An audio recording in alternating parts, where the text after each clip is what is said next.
Ombudsman ruled back in March that the government, the DWP, were guilty of maladministration, and the PHSO advised that we should be given compensation.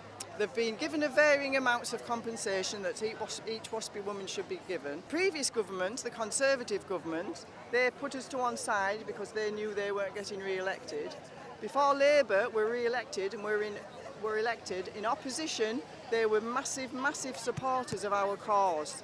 Now they're in government, they're not interested. We've also lost 6 years of our pension on top of everything else, and that equates to about £50,000 per person. Because there's going to be a lot of pensioners living in poverty, because a lot of pensioners rent their own homes still. A lot of them can't get pension credit because they're slightly over the threshold. So yeah, there's going to be a lot of pensioners living in poverty. Labour were in favour when the Conservatives were in power, saying yes, you do deserve it.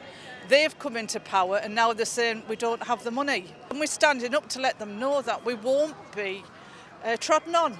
You know, women have been put down for all our lives really, and that we will stand up for ourselves regardless of what age we are. They never promised, that's the problem. They haven't promised. It was the Ombudsman, but why do we have an Ombudsman if the government then totally disregard what the Ombudsman says?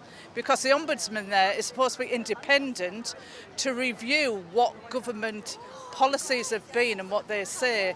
So why have it if they don't take any notice? For a lot of people, if they're only on a very basic pension but above the threshold for pension credit, so you only have to be £1 over and you don't get anything. And it does cause a lot of hardship.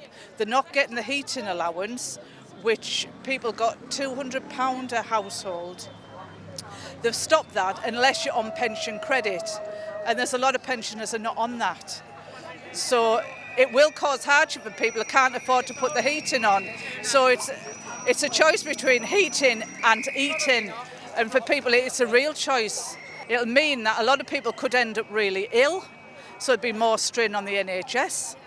And the NHS is in the right state at the moment as well.